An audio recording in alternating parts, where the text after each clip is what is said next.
I didn't really want to work anywhere else besides the Chicago Police Department. I think growing up in the city and seeing them and their leather jackets and just, cool freaking dudes, that's the goal I had. So I went to work in San Francisco doing security and bodyguard work for celebrities. Um, it wasn't all it was cracked up to be.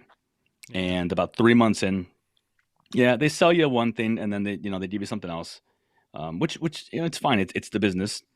But about 3 months there, that's when I ended up like breaking my lease with my orders. Thankfully, I still had my orders, and I moved back to Chicago. As far as like how long did it take me to start really understanding that it was a transition? It took me a long time, and the reason why I say that is because I left the military, moved back to Chicago, and immediately became friends with two Marines who took me under their wing, Joe and Danny. And I remember the first time I met them. This is a good story. First time I met them, I think I'm a freaking operator, douchebag, and I have a hat on, and on the hat there's a little sniper tab because I thought I was hot shit. And they laughed about it, and they busted my balls and humbled me a little bit, and we became friends. And then little by little, I started to kind of acclimate to where I was at. The only thing is that I immediately went into law enforcement about a year later. There was some time in between. I went to DePaul. I was trying to do the political science thing for a while. I was trying to figure out who I was. I didn't fit Yeah. in anywhere. I couldn't make friends. Um, I actually made a girl cry in college because she fell asleep in the classroom, and I thought I'd wake her up.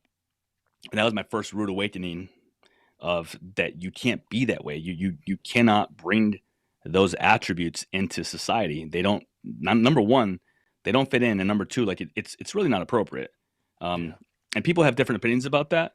But the professor pulled me aside and told me like you can't talk to people like that.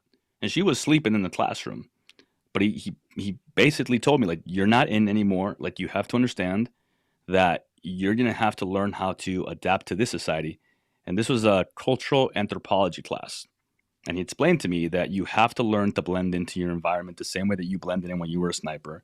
You're gonna have to learn to blend in here. Even if you have to fake it till you make it, your life will be a lot easier if you don't make your life harder by sticking out like a sore thumb. And I started to do that. Mm.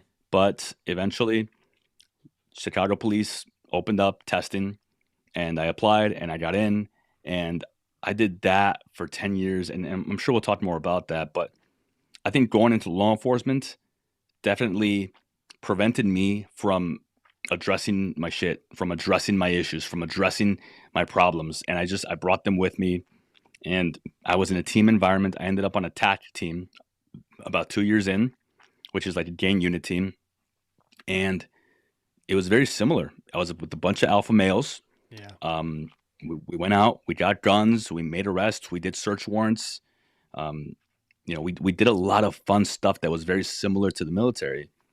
And because of that, I never addressed any of my shit. I didn't want to do therapy. I didn't want to say the PTSD word to anybody because I'm a cop and I can't say that. Yeah. Um, and that led to a lot of problems in my life